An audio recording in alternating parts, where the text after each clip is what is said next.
సదాశివసమారంభాం శంకరాచార్యమధ్యమాం అస్మదాచార్యపర్యంతాం వందే గురుపరంపరాం.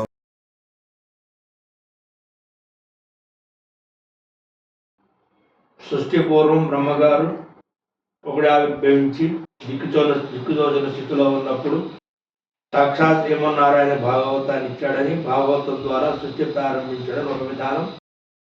మరొక విధానం, జగన్మాత అయిన పార్వతీదేవి ఈశ్వరుణ్ణి ఆత్మజ్ఞానం పొందే మార్గం.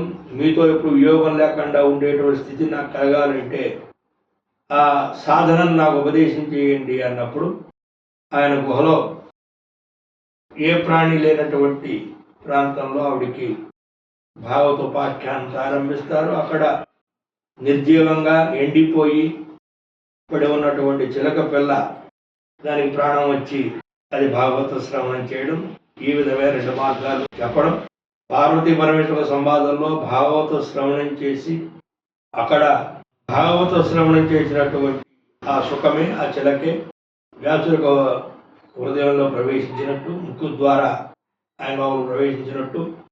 కాలక్రమంలో ఆయన పూర్వశిశు అరణ్యమదనం చేస్తూ ఉండగా వీర్యస్కలనం కలిగి అరణ్యంలోంచి ఆయన ఆవిర్భావం చెందడం.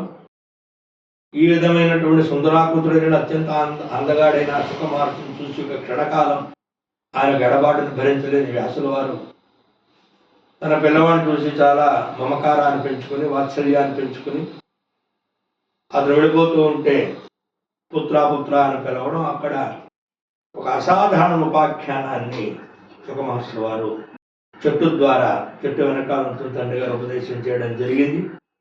ఇవంతా అయిపోయిన తర్వాత ఇప్పుడు అసలు సప్తాహ శ్రవణం ఎవరు ఎప్పుడు చేశారు, ఏ విధంగా చేశారు, ఎలా చేయాలి అనే ప్రశ్నకి సమాధానంగా కుమారాహ ఊచుకు మళ్ళా ఉపదేశం చేయబోతున్నటువంటి సనందన సరస్సుజాతులు ఉన్నారు.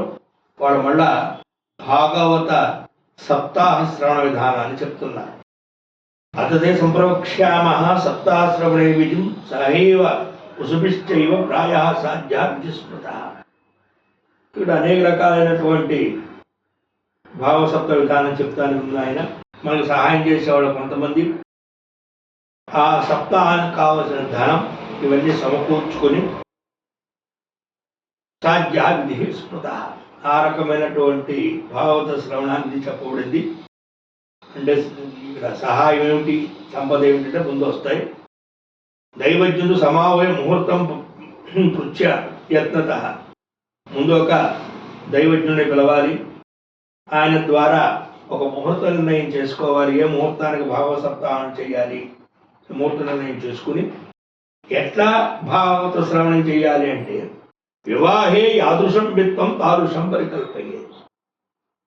మన ఇంట్లో వివాహం జరిగితే ఎంత డబ్బుని మనం ధారాళంగా ఖర్చు పెడతామో, ఎంతమందిని మనం పిలుస్తామో, ఎన్ని అడావుళ్ళు చేస్తామో, ఎంతటి వ్యవహారం చేస్తామో, తాదృశం విత్తం, అంత డబ్బు అంత అడావుడి శ్రీమద్భాగవత శ్రవణం చేస్తున్నప్పుడు చేయాలి.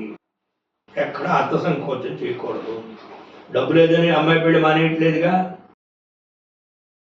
ఎవరు రాలేదని మానేయట్లేదుగా, వేల వేల ఖర్చులు బొడని పెడుతున్నాగా. అక్కడ ఎంత పెడుతున్నావో ఒక పెళ్లిలాగా భాగవత శ్రవణం చేయాలి తప్ప ఏదో ఆయన ఉన్నాడు, నేను విన్నాను, ₹5 ఉంటుంది, ఎవరు గురుడు గుంజలాగా ఎవరు రావద్దు మేము కాదని ఆయన అంటూ యాదృశం తాదృశం పరికల్పయ్యేది. నువ్వు వివాహానికి ఎంత ఖర్చు పెడుతున్నావో, ఎంత డబ్బు, ఒక పెళ్లిలా చెయ్యి భాగవత శ్రవణం అని చెప్పారు.